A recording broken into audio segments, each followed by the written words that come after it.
Okay, welcome back. Quite a vigorous conversation going on. 6 years or 4 years.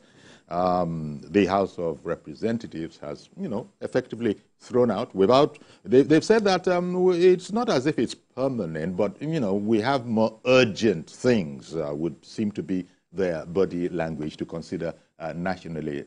But this, Otumba Debo wants to weigh in on the issue. Good morning to you, sir. Otumba Debo, good morning. Otumba Debo. Good morning, Okuyori. Good morning, sir. Okay. Good morning. Good morning, Okuyori. Good morning, sir. Don't use your television. Don't use your television to hear. Okuyori. Don't use your television to hear. Good morning, Okuyori. Good morning. How's your weekend? That's not why you called. Weekend? That's not why you called Otumba Debo, but it was fine. I have gone away from television. I see. I have gone away from television. So what's the situation now? Okay, you have moved away from the television set. I understand you now. Go ahead, please. What do you think? Okay. What I want to say is that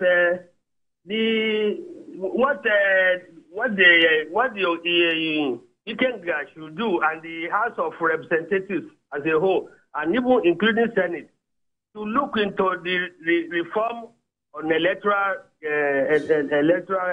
laws to ensure that the electronic transmission of results are incorporated, or is incorporated in the bill, in the electoral bill. That should be number one, so that the votes can count.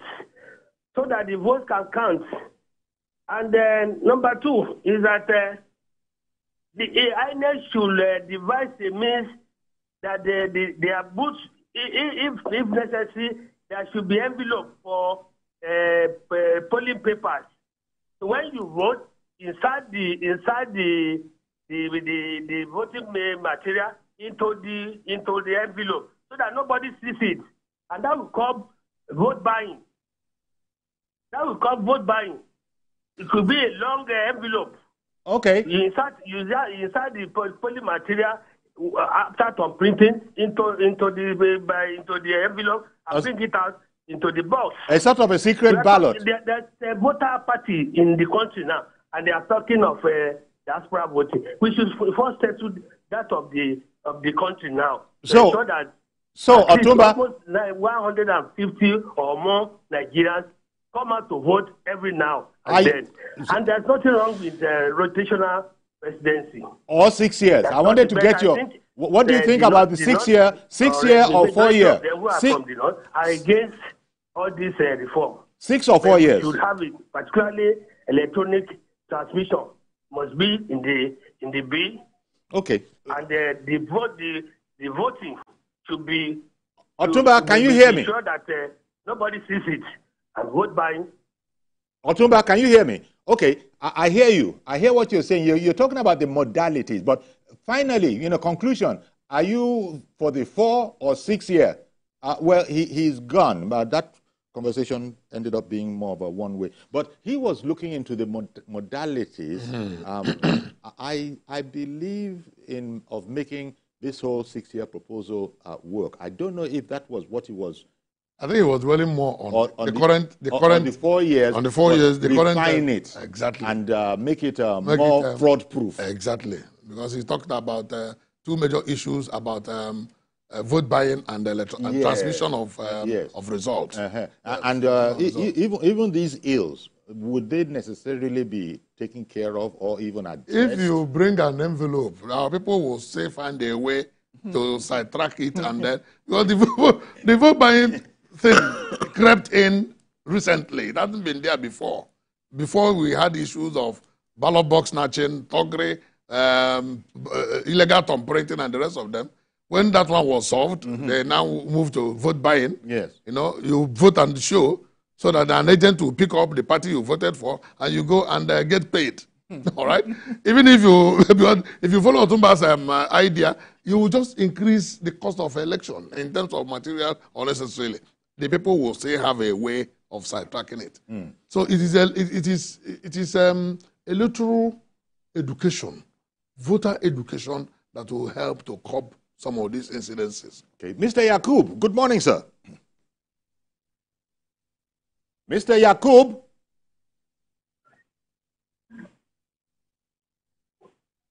Yakub, can you hear me? Hello. Aha. Good morning, sir. Good morning, sir. We're waiting for you. Please go ahead. Yeah, can you hear me, sir? Give me a sign because I cannot hear you, sir. If you are hearing me, give me a sign. Can you see the sign? Yes. Hello. Hello. Yeah. Yeah. Good. Yeah. Fine. Well done. Good morning, sir. Once again, Chief Jerry, for me, I believe the rep they have done well. They have done well. So that's my own opinion. Because, okay, let's even put this thing on table, Chief Jerry. We are running a single, one single 2 times tenure now. And then, as you can see, for your term. what is it going to happen if a governor, a president knew that I'm not coming back, I'm not going to come back to seek for your election again? Chief Jerry, what will you think it will happen? They will do whatever they like and then they will get away with it. But a situation whereby you know that if in the first time of 4 years, and then you did not do well, you know that you are going to come back to hack for my phone. You will be able to do well, and then if you don't do well, I have right to vote you out. That is why I was saying that the National Assembly and the Senate as a whole, they have a lot of things to do. One, they should be able to do something to our electoral reform. Because a situation whereby a citizen will know that truly my vote is going to be counted. Are you getting it now? And then I can vote in the morning, and then before 2 days, the result is coming out, and everybody will be okay. But when the president knows that whether I did well or I don't do well, or as the case may be, a governor knows that if I don't do well in office, as the case may be, if I said I want to continue, whether they like it or not, if the electoral reform still remains the way it is, they will find their way into the office again. But if the electoral reform is come to play and then they did the right thing, I think single time is okay. So, because you know that you don't do well, we are voting you out. Thank you and God bless you, sir. Okay, and I'm assuming that by that he means the 4-year term that we have currently. Yes, that's what his argument is, that because of going back to the people to renew your mandate for a second tenure, yes, you'll be compelled to do well within the first 4 years. What happens after the first 4 years? When you have been given that second mandate, when you know that you are no longer coming for a third mandate, does it now mean that the next 4 years there will be bad governance? That was the question I was going to pose. Those are the arguments. Those are the arguments. And then if it is, you see, the beauty of this rotation, not only that it will throw up the very best in every zone, but it will also ensure that there is long-term plan. I come into government. From beginning, I know what I intend to do. And when I know what I intend to do, in 6 years' time, you are able to achieve a lot. That is the beauty of this type of arrangement. And then the rancor that goes with it, the accusation of nepotism. When Buhari was in power, he was accused of nepotism. Today, Bola Ahmed Tinubu is in power, he's also being accused of nepotism. Some of those issues will be taken care of by a single tenure of 6 years. Yes. Okay. Yes. Well, okay. Let's hear Benga in Abuja. Good morning, Benga in Abuja. Benga in Abuja. Good morning, sir. Hello. Hello. Good morning, Mr. Yori. Good morning. We can hear you. Go ahead. I'm finding hard to hear you, but if you can hear me, let me continue. Yes, we can hear you. The single tenure of 6 years is a distraction. I'm happy that House of Reps threw it away. Let me tell you something. If you have a 6 years tenure, just like Mr. Yakub said, anybody don't even come and do whatever they like because there's nothing at stake. If you continue like this, somebody will be there, look, you are not performing, and give the red card. You are again saying that many people don't perform anything in second tenure. I've not seen that in Lagos. I've not seen that in Ogun State. I've not seen that in the people that are already come to perform. If you don't want to perform, you don't want to perform. It's not because you have two tenor, that's why you don't perform second tenor. I'm telling you today that the Lagos State have maintained that track of performance. That's where APC, right from Asiwaju, so now are still holding it because they never removed their leg from the top to from the when they entered. This is the last day. And it happened in many states. So the single, the two times, it's not that it's not that it's getting on to perform. It's because from the beginning, they're not used to perform. Let me tell you, if you allow single tenor and say we want to go from region to region, in the end, when it comes to some region, it is only people in that region that will vote. They will say, okay, in that region, let them see what they like. There will be apathy in other region. But the way it is now, when you have second two tenor, everybody in that local government, in the senatorial district, know that if this man is not perform in the first tenor, we'll vote him out in the second tenor. We'll never allow him to continue. So this one that brings that inclusivity. Every area wants to vote, they want to contest for it. And that's the division of democracy. But then you say, no, it must be regional or senatorial in the state. I'm telling you, other states will not bother about what's happening in other states. And that will bring that apathy we're talking about. Thank you very much. Okay, well, thank you very much, Gbenga in Abuja. Yet another theory. And there are going to be many of them that will be tested in this conversation that, has been sort of the last caller was alluding to the fact or to the proposition that if Lagos was doing well because good men had been elected, Lagos will still have done well with election of good men for single term of 6 years. You understand what I'm saying? We're looking at the theory of it, So if you're looking at the theory that, okay, in any state, for example, that has done well, what has made them to do well? It is because of the fact that you cannot do well when you have the right man on the seat in power. If Lagos has done well in his own analysis, because right men have been there, it is not the issue of second tenor that had brought up the right man. It is because right men had come. The same way right men would have come to lead the state if it was 6 years. In fact, it would have even been easier to get right men if it is 6 years. With two provisos. One, there will be a proviso for impeachment. And two, there will be a proviso for mid-term referendum. So it will not help the people to look at the whole system and consider, oh, has he done well? Does he require to continue? If he doesn't require to continue, then the people in parliament will begin to remove him. I think it's more a matter of the whole issue of inclusiveness. And coming from Ikenga Ugo Chinyere's Honorable Ikenga's idea in being the sponsor of this bill, it must be that, in fact, I think it is implied that without a device like this, it will be very difficult for some zones. There will be continuous marginalization. And that marginalization will continue to lead to cries of marginalization and cries for injustice. And it affects the coordination between the leaders and the led. The people let me say, in any belt or trough where you have huge natural resources will begin to agitate that you are taking a lot from us and you are not allowing us to come and smell power. But if it is rotated, all that will go. You know that so and so time, your time will come. And when your time comes, bring out your best foot. Bring out your best hand. So that you don't shame your region. But in the collective wisdom of the House of Representatives, for now, they are saying that, in fact, quite frankly, they're hostile to the idea. I've told you why. You said intellectual laziness. That is it. The parliamentary legislative laziness. Legislative laziness. They don't want to crack their head. Okay, Mr. George in Ikeja, good morning. Good morning, Uncle Yori. Thank you for calling. Good morning to Barrister Fred. Good morning.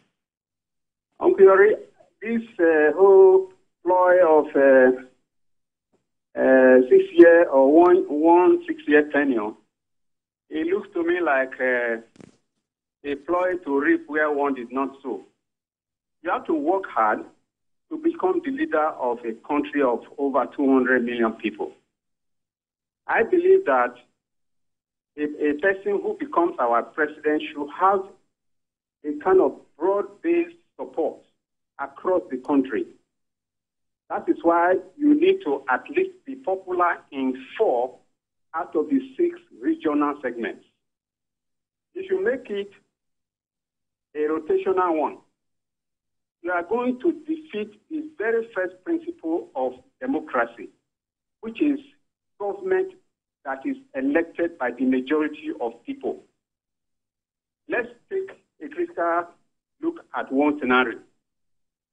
Zone 1 to 6. Zone 6 has the least population and the least of resources that is available from zone to zone. Then it comes to the time of voting. You that have 10% of the populace become the leader of 90%. Is that democracy? You will become lazy in the first place because you know that it is coming to your turn, whether you work hard for it or not. But if you know that you need to form alliances with others in order to get there, you will form alliances, and that will enable or enhance the unity of purpose in the country. Nobody gets something that he did not work for. If you work hard and you form alliances with other zones, you will be able to get there. But what is being proposed now is like trying to get to the presidency through the back door. If you don't work hard just because it is your turn, you don't get it. People should, you see what President Tinubu did, he and his party. Atiku tried with ACN. He couldn't win because he couldn't form alliance across the country. Buhari did with, what do you call it, Congress for Progressive Change, something like that. He won the North, but he couldn't go across the line to form. They now decided to form an alliance. And that alliance enhanced the unity of the country. That is helping us as a populace that if you want to be truly united, you have to form alliances. If we adopt this one that they are proposing, you will not need to form any alliance again, and the unity will not be enhanced. We need to work hard for what we get. That's my argument. Thank you very much for contributing. Well, the argument of the last caller is predicated on the mindset that one man will be selected from one zone, and then that man will no longer bother about whether to work hard or not. You come to, let us say, a zone like Southwest, okay, right? Made up of 6 states. In between all the states, Mr. A will come up, Mr. B will come up. There could be up to 20 people interested. In between the 20 people, you now juggle to bring them down to, with their current setting, 4. Each political party, because we are already agreed that we have 4 strong political parties for now. The 4 political parties will have 1 each. It will make that political party to get the best from their zone to fly their flag. The other party will get the best on their zone to fly their flag. Then the 4 so chosen, for example, will now be unleashed, or rather sent to Nigerians. Every other person in Nigeria will still cast his vote. The provision of winning to third majority, 25% in 2/3 of the states will still be there. All those other electoral provisions will still be there.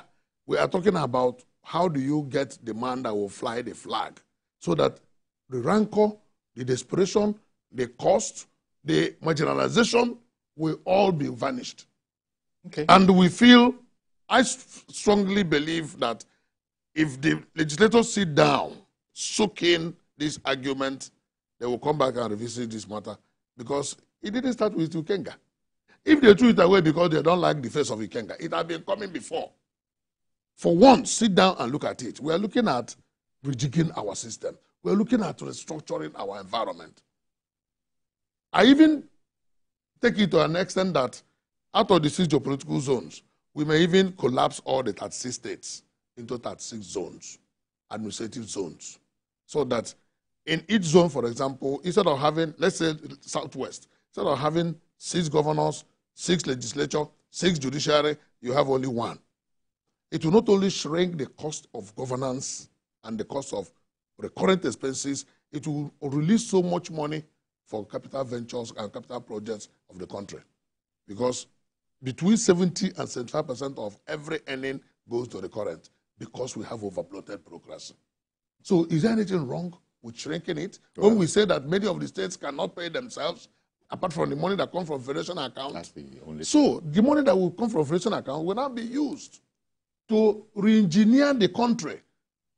Today, we are saying all the huge money we made from oil, a lot would have been diversified in agriculture, in ensuring that we advanced our agriculture to move from subsistence level to commercial level, and from commercial level to industrialization of agriculture.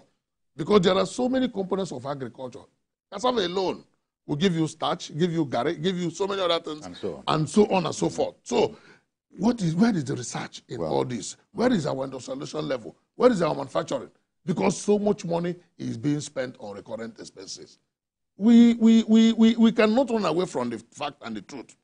And if we now want to reject the system, we give it holistic. We must not take it the way Americans have taken it. We must not. Okay. You know, thank you very much, Fred. We're going to have to leave it here. And the House has said that whereas they've not, as it were, killed this entirely, they've just, it's in a coma. Yeah, but we will advocate that they go and visit it in their various homes. Probably let them brainstorm with their legislative aid and then visit this matter and see whether we can have a holistic restructuring. But for now, on our electoral process, Ikenga Ugo Chinyere's idea is in the cooler, kept for now. For now, it's an interesting proposal, and thank you very much for giving us this sort of view into it, as well as all the other people that also called in and weighed in on the subject. Thank you very much. We're going to have to leave it here for now, but do please join us tomorrow for a fresh edition. Our guest has been Barrister Fred Nzeako. A pleasure to you. Thank you, Yuri. Thank you. So, see you tomorrow.